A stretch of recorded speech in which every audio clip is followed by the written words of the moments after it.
നിർമ്മാണം പുരോഗമിക്കുന്ന ദേശീയപാത 66-ലെ കോട്ടപ്പുറം മൂത്തകുന്നം പുതിയ പാലത്തിന്റെ സുരക്ഷതയിലുള്ള ആശങ്ക പരിഹരിക്കണമെന്ന ആവശ്യം ശക്തമാകുന്നു.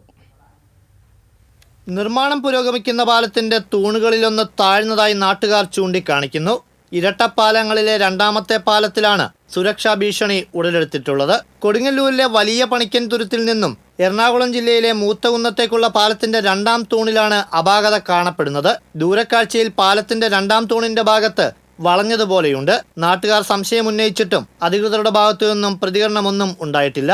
പാലത്തിന്റെ സുരക്ഷ ഉറപ്പുവരുത്തി നാട്ടുകാരുടെ ആശങ്ക പരിഹരിക്കണമെന്ന് നഗരസഭാ കോൺഗ്രസ് പാർലമെന്ററി പാർട്ടി നേതാവ് VM ജോണി ആവശ്യപ്പെട്ടു. ഇവിടെ നിന്ന് രണ്ടാമത്തെ തൂണ് വളരെ അവിടെ ഒരു വലിയൊരു വളവ് താഴ്ന്നത് പോലെ തോന്നിക്കുന്നു. അത് നമുക്ക് ഇപ്പൊ വീഡിയോയിലെല്ലാം കാണുമ്പോൾ മനസ്സിലാവും.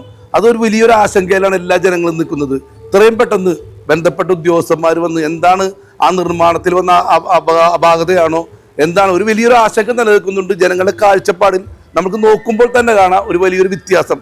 അത് തൂണിരുന്ന് പോയതാണോ എന്നെല്ലാം ബന്ധപ്പെട്ട ഉദ്യോഗസ്ഥന്മാർ ഒന്ന് പരിശോധിക്കേണ്ടത്. ഉദ്യോഗസ്ഥ സംഘം പാലം സന്ദർശിച്ചതും പിന്നീട് നിർമ്മാണം നിർത്തിവെച്ചതും നാട്ടുകാരുടെ ആശങ്ക വർദ്ധിപ്പിച്ചിരിക്കുകയാണ്. നേരത്തെ പാലത്തിന്റെ തൂണുകൾ നിർമ്മിച്ച സമയത്ത് പാലം പണിയിൽ അപാകതയുള്ളതായി ആരോപണമുയർന്നിരുന്നു. എന്നാൽ അന്നും അധികൃതർ നിസ്സംഗത പുലർത്തുകയാണുണ്ടായത്. TCV കൊടുങ്ങല്ലൂർ.